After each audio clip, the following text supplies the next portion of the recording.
ಮಾವ ಸಾಯಂಕಾಲ ಸಿಗ್ತೀನಿ. ಬರ್ತೀನಿ. ಲೇ ಅವನ್ಯಾಕೋ ಮಾವ ಅಂತಿದ್ಯಾ? ಅವ್ನ್ ಕೆಳಜಾತಿ ಅನ್ಕೋಣ, ಅವನೇನ್ ನಿನ್ ಸಂಬಂಧಿಕನ? ನೋಡು, ಅವಾಗ ಜಾತಿ ಪದ್ಧತಿ ಇರ್ಲಿಲ್ಲ ಅಂತ ಪುಂಗು ಪುರಾಣಗಳೆಲ್ಲ ನಾನು ಹೇಳೋದಿಲ್ಲ. ಒಂದು ಚಿಕ್ಕ ಸ್ಟೋರಿಯನ್ನು ಹೇಳ್ತೀನಿ, ಕೇಳಿಸ್ಕೊ. ಇಸ್ರೇಲ್ ಗೊತ್ತಲ್ವಾ?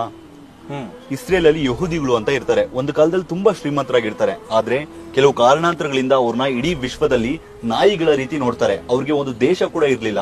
ಆದ್ರೆ ಎಲ್ಲ ಒಂದಾಗಿ ಇವತ್ತು ಒಂದು ದೇಶವನ್ನ ಕಟ್ಕೊಂಡಿದ್ದಾರೆ.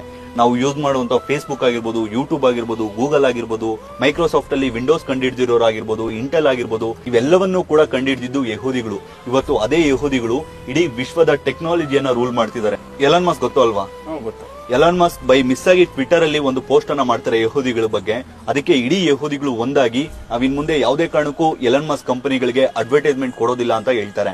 ಅದಕ್ಕೋಸ್ಕರ ಎಲನ್ ಮಸ್ಕ್ ಏಕಾಏಕಿ ಹೋಗಿ ಇಸ್ರೇಲ್ ಅಲ್ಲಿ ಯಹೂದಿಗಳಿಗೆ ಕ್ಷಮೆಯನ್ನ ಕೇಳಿ ಬರ್ತಾರೆ. ಆದ್ರೆ ನಮ್ಮ ಭಾರತದಲ್ಲಿ ಏನಾಗ್ತಿದೆ, ನಮ್ಮಿಂದ ಬದುಕುವಂತ ರಾಜಕಾರಣಿಗಳು ಇವತ್ತು ಸನಾತನ ಧರ್ಮವನ್ನ ನಾಶ ಮಾಡಬೇಕು, ಹಿಂದೂ ಧರ್ಮವನ್ನ ನಾಶ ಮಾಡಬೇಕು ಮತ್ತು ನಮ್ಮ ಧರ್ಮದವ್ರನ್ನ ಬೇರೆ ಧರ್ಮಗಳಿಗೆ ಕನ್ವರ್ಟ್ ಮಾಡೋದಕ್ಕೆ ನೋಡ್ತಿದ್ರು. ಇನ್ಮುಂದೆ ಆದ್ರೂ ಹಿಂದೂಗಳು ಒಂದಾಗ್ಬೇಕು.